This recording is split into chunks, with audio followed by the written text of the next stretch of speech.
la RCT, un lugar paradisíaco aquí en Chapadmalal, y quiero acompañarlos en el último día del año especialmente con una columna que lleva impresa la tristeza en general de lo que ha sido esta temporada, también la preocupación inmensa por el futuro, tanto inmediato como mediato de la Argentina, porque el compromiso es para este año que va a empezar mañana, es para dentro de 3 años, 5, 10 y hasta 100 años. Los dislates, los errores, la brutalidad de este gobierno neoliberal no nos darán tregua durante muchísimo tiempo. Pero antes de todo esto quiero hablar, Iván, de lo que ya mencionaste, por cierto, en el diario, y es la muerte de Héctor Timerman, el ex canciller. Hoy miraba los títulos de Clarín y La Nación y no han tenido respeto ni para esta etapa, este momento de la vida del país cuando se llora por un buen sector de la sociedad a una persona que fue muy útil, a un hombre que entre otras cosas consiguió con su persuasión, con su trabajo, convencer a 136 votantes en la ONU para que estuvieran del lado argentino y no del lado de los fondos buitres. Esa fue la gran batalla de Héctor Timerman junto a Kicillof. Por supuesto que esto no es dimensionado. Se habla solamente del tema del memorándum, como este ha sido estigmatizado como la DAIA, la cúpula infame de la DAIA, y como Clarín y La Nación, que son iguales, y el gobierno han jugado con que el memorándum con Irán era la última miseria que podía recorrer un gobierno. Cuando dicen involucrado Timerman con lo de Irán, lo que están tratando de decir es que su trabajo, su tarea fue la acusación que le han hecho de traidor a la patria. A mí me rompe el corazón esto. Por la historia de la familia Timerman y por Héctor Timerman, a quien conocí como periodista en algún momento y después seguí en su actividad como canciller, que tuvo cosas seguramente criticables, cosas aprobables, pero que de ninguna manera es esta síntesis pérfida que se permiten hacer lo que llamamos diarios dominantes, y yo me permito decir directamente diabólicos. Vale la pena recordar algunos de los episodios casi que mechados de lo que ha sido esta historia, aquello de las alertas rojas, aquello del pedido, el desmentido de Robert Noble, el hombre de Interpol, años y años, el capo de Interpol, que otra vez ante la muerte de Timerman salió por tuit a decir qué es lo que sabe de Timerman, cuál fue el comportamiento que tuvo Héctor Timerman en toda esta historia, la mentira de las alertas rojas. Lo dijo en aquel momento, cuando Timerman había salido a refutar a Nisman y su incalificable acusación sobre el memorándum con Irán. Lo dijo cuando empezaba el juicio.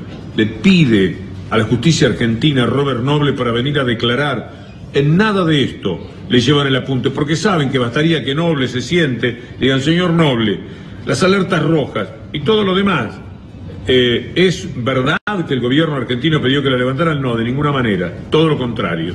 Y se termina el juicio, este infame juicio de la cúpula de la AMIA. Recordemos aquello. Yo ya ayer dije que Nisman mentía.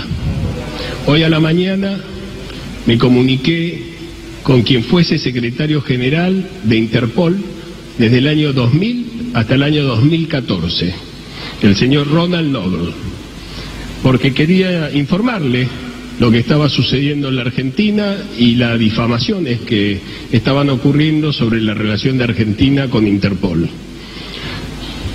El señor Noble me dijo que estaba informado por los medios de prensa internacionales, que no podía creer lo que había leído, sobre todo el ataque hacia la presidenta de la República, Cristina Fernández de Kirchner, y me envió el siguiente correo electrónico que quiero leerles. Estimado ministro Timerman, buen día. Escribo para dejar en claro su posición y la del gobierno argentino en relación con las notificaciones rojas de Interpol emitidas con relación al atentado terrorista de 1994 contra la Asociación Mutual Israelita Argentina AMIA, que mató a 85 personas e hirió a cientos más. Mientras era secretario general de Interpol, en cada ocasión que usted y yo hablamos y nos vimos en relación con las notificaciones rojas de Interpol emitidas con relación al caso AMIA. Usted indicó que Interpol debía mantener las notificaciones rojas en vigor. Su posición y la del gobierno argentino fueron consistentes y firmes. Es tan triste la injusticia, duele tanto. Posiblemente usted, como a mí, es uno de los temas que más mortifica. Cuando hay una injusticia y uno la puede comprobar, como en este caso. Ya los títulos de hoy son despreciables. ¿Qué hace el Mañeto y los Aguirre persiguiendo hasta después de muerta a una persona que fue, en todo caso, un funcionario que no les gustó, pero de ninguna manera un traidor a la patria? Nada de lo que sugieren en torno al memorándum con Irán. ¿Hasta dónde pueden hacer ese que alguna vez se llamó periodismo de guerra por uno de sus periodistas, o que nosotros llamamos directamente periodismo basura? Pero ¿hasta dónde pueden llegar? ¿Hasta dónde van a avanzar?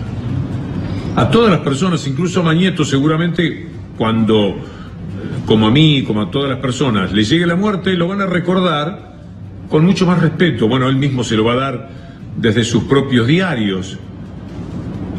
A las personas, aunque sea la muerte, las mejora, pero es tal el hostigamiento al nombre de Timerman que ni siquiera en este caso eso ha ocurrido. Pero está el juego de la Daya. La cúpula de la Daya es lo más bochornoso que a mí se me ocurre en toda esta historia del memorándum y de lo que ha sucedido. Bueno, fueron capaces de enterrar a Nisman en un lugar que no le correspondía según los preceptos religiosos, para decir que Nisman había sido asesinado, sabiendo íntimamente, porque tan tontos no pueden ser, que Nisman se suicidó. Como cada día ha ido quedando más claro, y hasta su ex mujer se apartó como creyente, porque ya es un desastre, una aberración jurídica, lo que hizo después de todo el daño que por supuesto promovió la señora Arroyo Salgado en esta historia.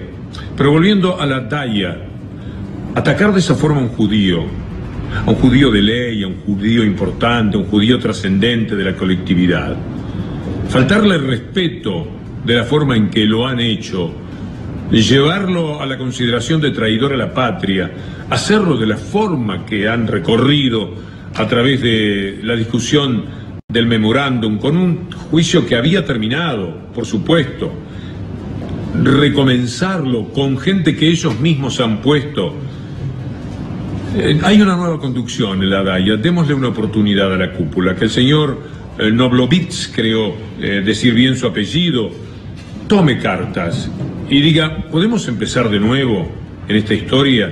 ¿Podemos hacer alguna reparación con relación a toda la injusticia que hemos tirado encima de un judío, de uno de nosotros, como Héctor Timerman? Ojalá que esto sea posible. Mientras tanto, dos testimonios que me importan sobre lo que ha ocurrido con Héctor Timerman. Uno, de Leopoldo Moró. Héctor ha sido víctima de una gran injusticia. La canalla que lo persiguió, que lo hostigó, que lo mortificó, que lo estigmatizó, no la vamos a olvidar. Héctor fue víctima también de eso, del fiscal Molde, de Bonadío, de lo peor que estamos conociendo los argentinos, de esa máquina de perseguir, de desprestigiar, de intentar destruir, y fundamentalmente por Mañeto y sus mercenarios. Se hizo campaña contra él y contra el padre en su momento por su condición de judíos, y ahora lo querían hacer aparecer como cómplices de aquellos que atacan al Estado de Israel. Son mercenarios que están al servicio de cualquiera, miserables, porque no se puede decir otra cosa, que aún sabiendo que Héctor estaba en su agonía, lo atacaban despiadadamente, escudándose en la libertad de prensa.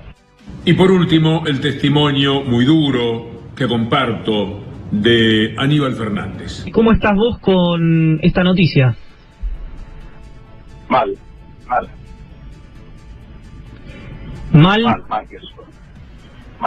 Es un amigo, uno de los amigos que dicen la gestión. Mal desde el punto de vista humano.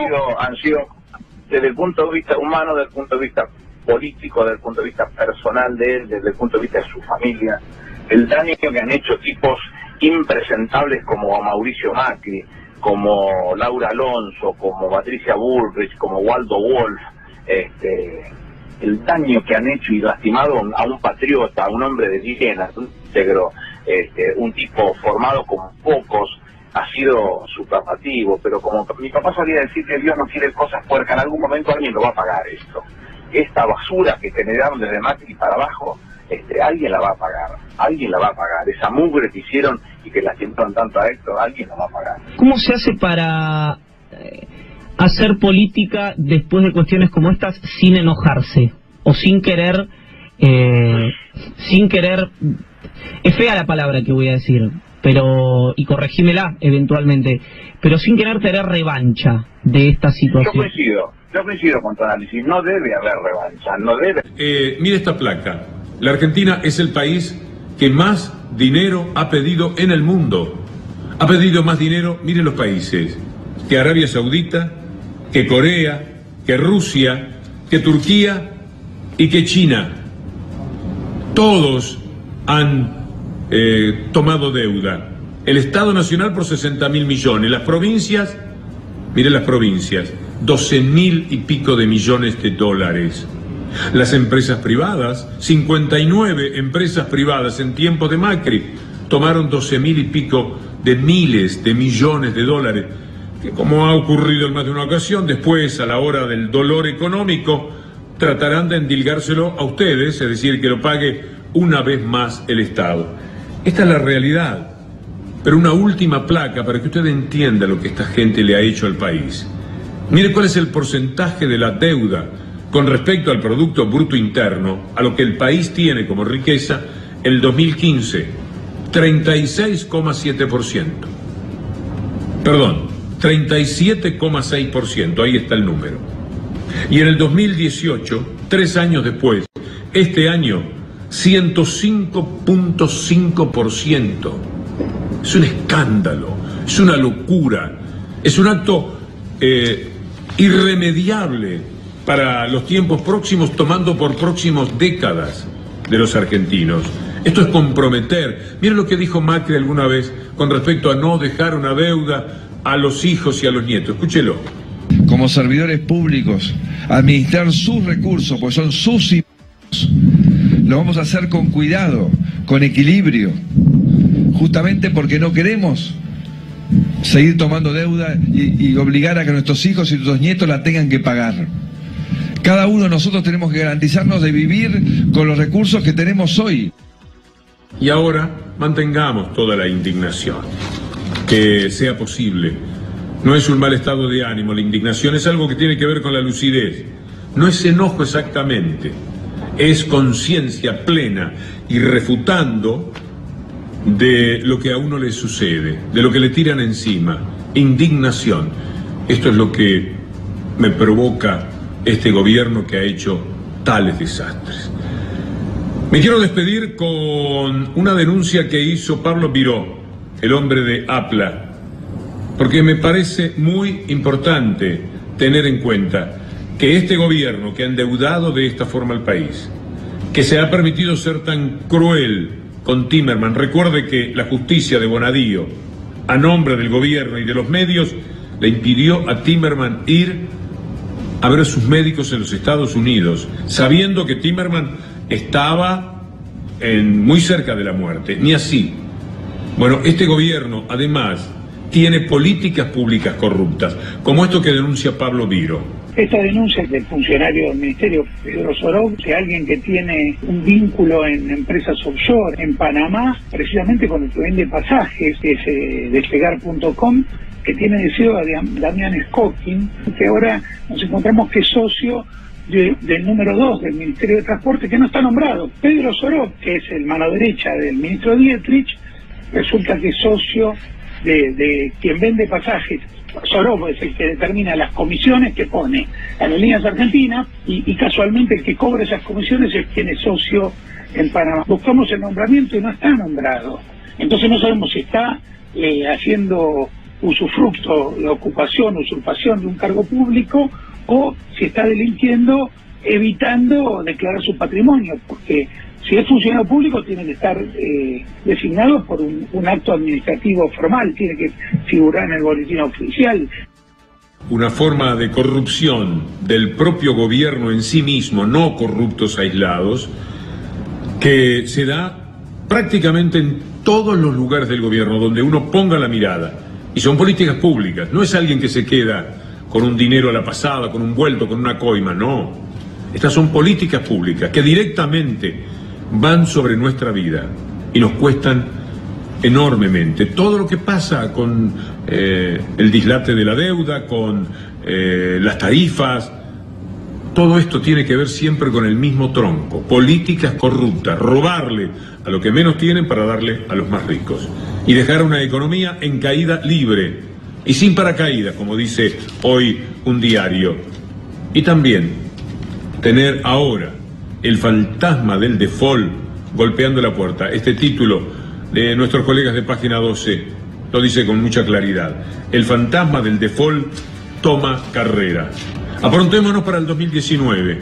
Hay que apostar muy fuerte a las convicciones y a la lucidez para ver si esta situación de tanto dolor con el que termina 2018 se puede revertir.